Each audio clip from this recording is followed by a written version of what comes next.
We can actually do like Q&A stream today. At least when we are on the arena.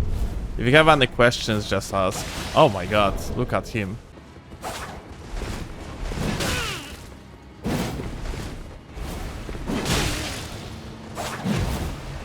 Uh-oh.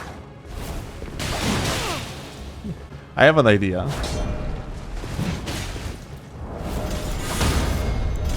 Good idea? Yeah, I like that idea, not gonna lie. I was talking to someone the other day and the guy said that lock off to lock on is just as good as free aim if you do it right, and there is no point in learning free aim instead of doing the lock on. So, here is the thing. Don't you fucking care. Like, seriously. As long as something works for you and it's comfortable for you, that's what matters. People have like different preferences of doing stuff. I, for example, play a lot of lock off, like over here, for example, you can see. And the reason for that is because I used to play Dark Souls 2. And unlocked play in Dark Souls 2 was like a huge part of the game for different reasons. That doesn't mean it's like a correct way of playing, it's just how I find the gaming comfortable.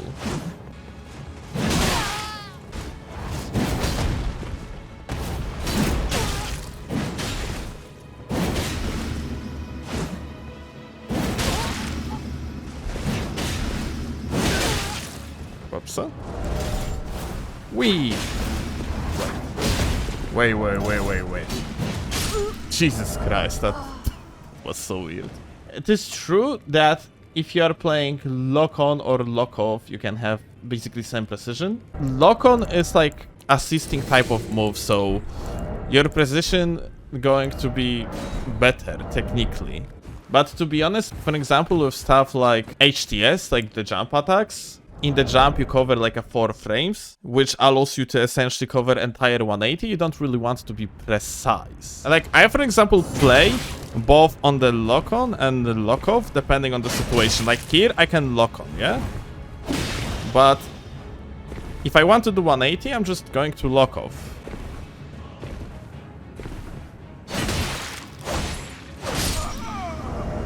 Jeez. Uh-oh. Okay, woof.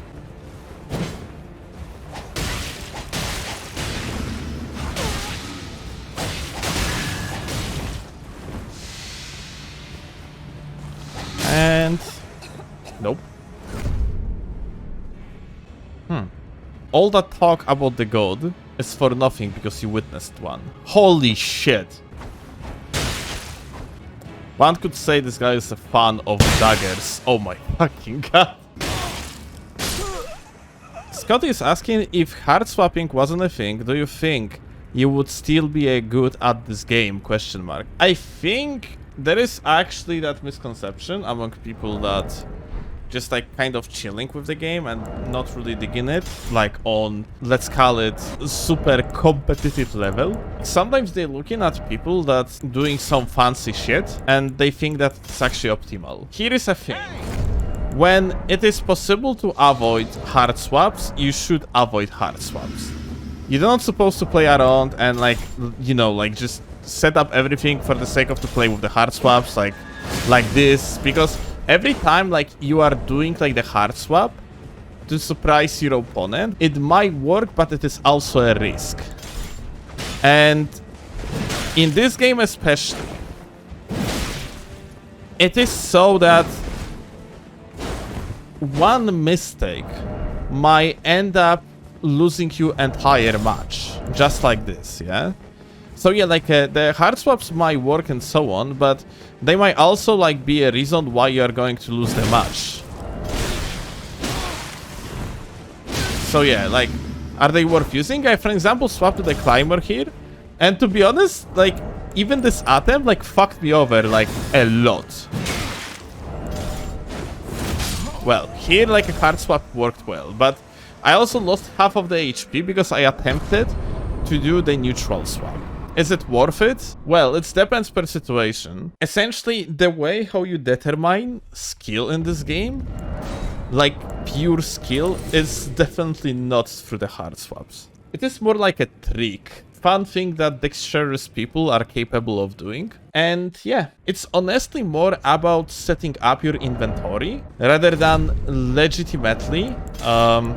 can we do the PSGs? Oh, you have only one? Alright, I'm just gonna use one. But yeah, like, the way how you're, like, essentially kind of judging the skill of the players in this game, it's mostly like a spacing. It's mostly understanding of what they can do in the given situation. It's like a understanding of the counter matchups and so on, yeah? Whereas, like, this is another thing that is kind of coping, yeah? Like, in this game, there is not really, like, a one-to-one counter. It means that, like, you cannot do anything when someone is using certain type of the weapon. Like, nothing like that. But yeah, like, let's try to outspace here, for example. Like, it's gonna be jump here. And sadly, because of our latency, I didn't manage to codec the hit first, yeah? But the fundamental here was very, very good. I was waiting for the jump attack. I knew, like, the jump is going to be half empty, so, like, essentially it's going to be delayed, so I attacked my opponent, but, yeah, ultimately got fucked by the latency here. Skill is something that you're kind of judging by results too, yeah? If you're a skilled player that is also, like, efficient at the game, then you're essentially gonna be winning tournaments. And, like, there is a reason why, for example, people like Space Ranger on the PC, yeah? Or Bevan won shit tons of tournaments, whereas I won, like, 3 in Elden Ring. They are more consistent. They are, like, more consistent players that, like, just playing the game fundamentally better, and they are not swapping. Like, you know, it's like, there is or differently, they do swap, but, like, they are set, like, swaps to the minimum, yeah? Swapping the ring, for example, from the ritual shield talisman and so on to something else after they are going to receive some damage. It is something that, of course, like, everyone is doing, yeah?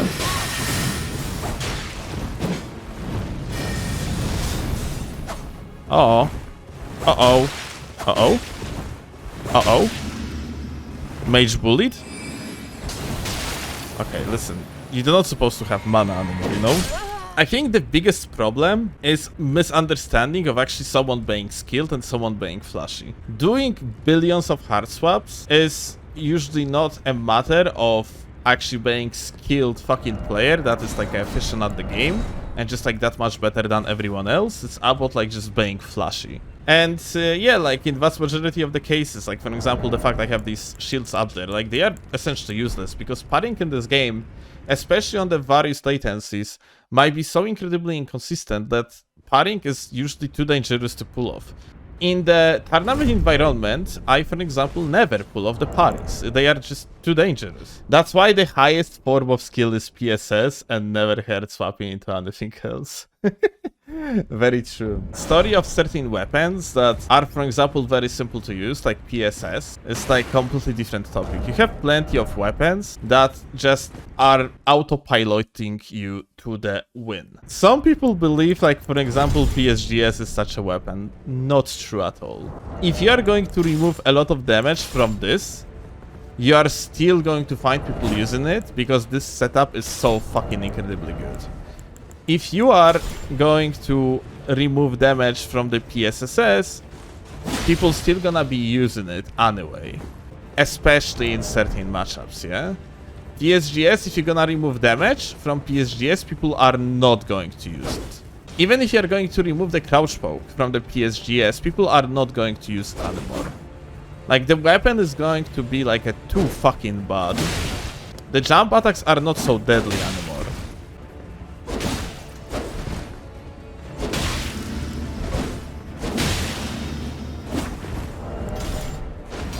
Come on, sleep. Fuck. Here we go, spacing. GG. Cheaters can beat good players by mashing in this game, it's so ass. Like, Elden Ring, because of certain, like, tools that kind of allows you to autopilot through the game, is very unique. Like, it's essentially, like, you know, the state of the game is very unique in comparison to the other Souls games. Like, in the other Souls games, the weapon never gave you that much advantage, besides, like, two extremes, I would say. What I want to say is that Elden Ring seems very build-oriented. You ask if the CGS with the off-dagger is actually freaking meta now. And I would say that it is very good. It's mostly very good because it's brain dead. It's super high range, super fast speed weapon with the hit stun of level 2, which ultimately means that, like, you always have priority out of hit stun, for example, which is, like, kind of ridiculous, but it is what it is. But look, like, for example, here, yeah, I can just attack and I'm gonna reach even on the very high lat, yeah. It's CGS in this game currently with the buffs from patch 1.09 allows you to ultimately become the roll catch god because, well, this weapon is fucking autopiloting you essentially. Yeah? The frame data is just working in such way on this weapon that by just clicking the button, when someone is going to cue the roll, they are going to get roll cut. You don't have to fucking think at all. You just click the button. GG. That's it. Here is the meta setup. I'm not sure what is the latency between us though.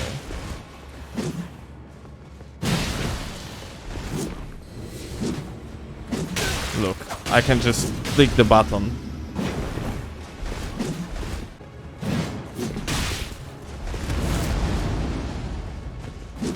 And second hit.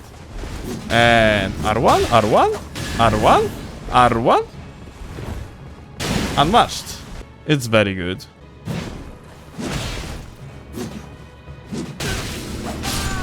Like, I can just spam, mash like a moron, and I am essentially protected. Like, someone tries to do the jump attack, this weapon has anti-air. Someone tries to come closer, I am essentially going to either trade or even win the trade, because I have additional hyper armor even on the one-handed version of the weapon. If you want a very powerful weapon that is simple to use, I think CGS can compete for the title of the easiest weapon class in the game at the given moment.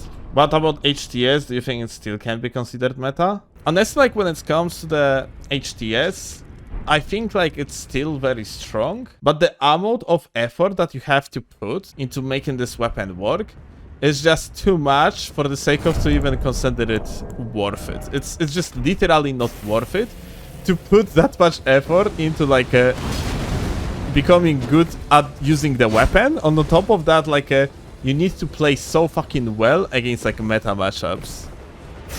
So yeah, like, I probably wouldn't call it like a meta weapon anymore. It's just like, it's kind of like a good scrap stomper if you're like a good at the video game. Like, you can roll catch like this, for example, yeah.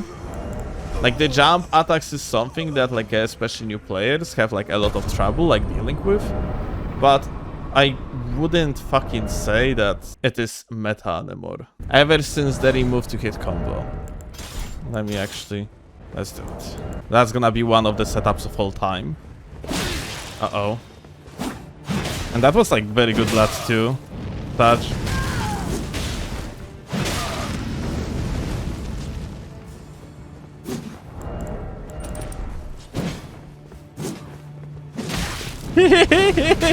CGS moment!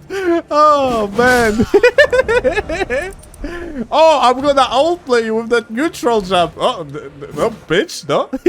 Can't back down here. Man, I just can't. Like, CGS. Buffing CGS was a mistake.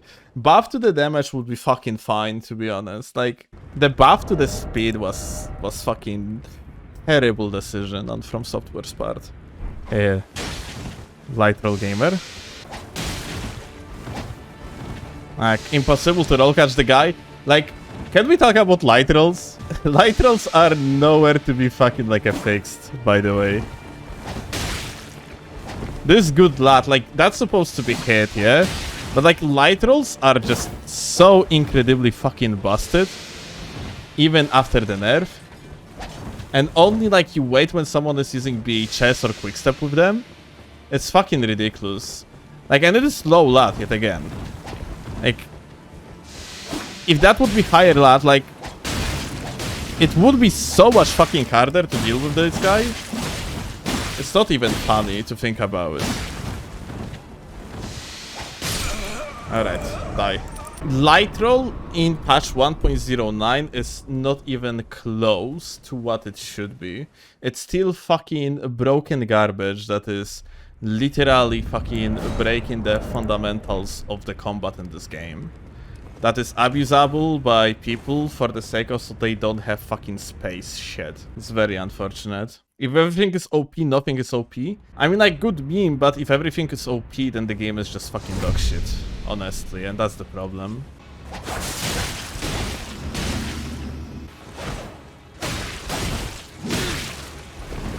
CGS moment.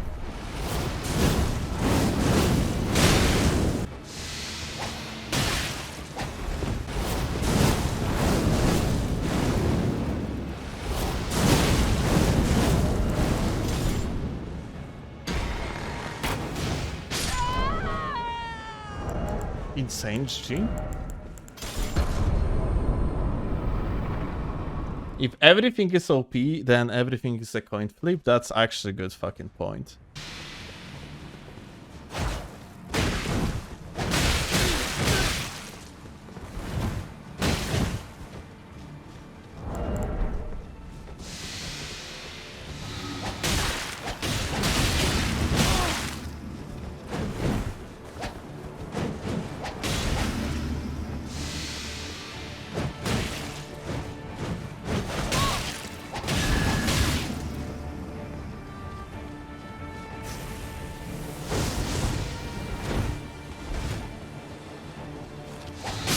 Rip up. Never let off the pressure, gamer. Polish Lagar doesn't do structure fundamentals video because he wants players to remain scraps. Illuminati confirmed. Well, got me pretty fucking well here. Honestly, I don't really think that video that is going to talk about fundamentals, I kind of like talk about fundamentals all the time. Fundamentals in this game are not that important though, in comparison to, like, you know, other Souls games, especially Dark Souls 3. I'm not sure if that's like a even good like topic for the video. You might think it might be good topic about the for the video because you enjoy the idea of the topic, but realistically speaking, it's this video might just not be watched.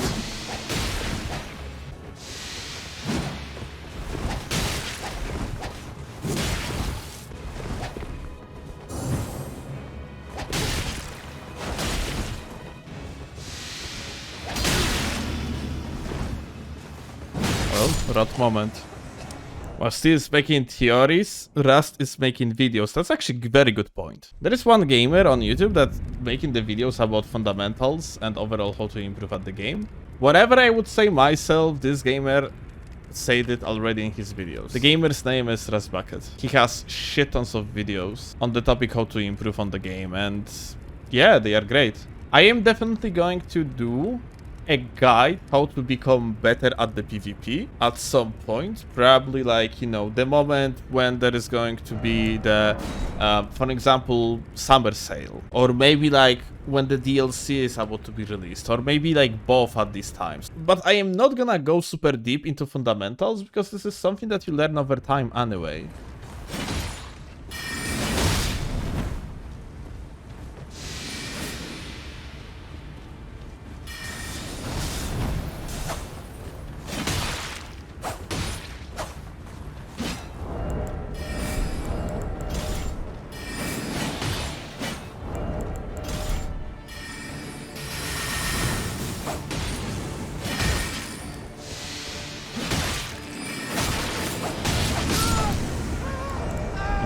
G.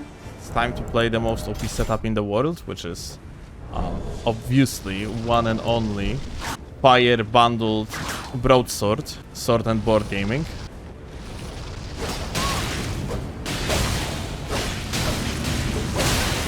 Absolutely destroyed, outplayed, outsmashed, out R1. Oh yeah. Do you think I can parry?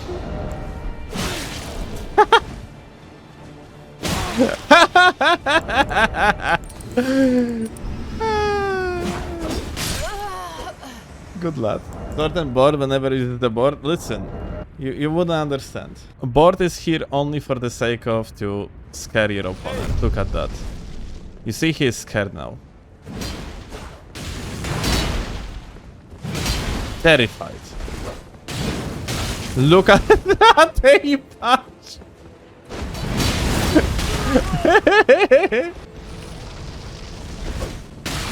Ah. Anti-air with the broadsword. Overpowered. Aimo, yes, real. Backswing? Oh, he didn't get hit by backswing. Alright, listen, we can talk about it. No point to boil everything down to the aggression. Okay, that was risky actually. Blocking, blocking, blocking. Oh. Listen, I actually don't need these gloves. I'm good here. Ha! Dodge like a pro. Yes, because of the latency it actually hit. Fuck, I cannot backswing because broadsword is too short.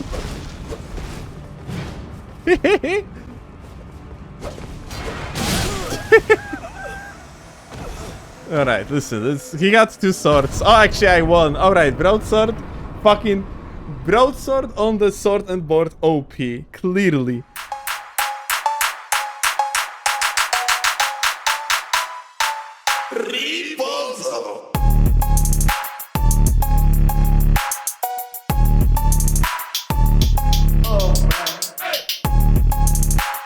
Hello, gamer. Memories broken, dream goes unspoken.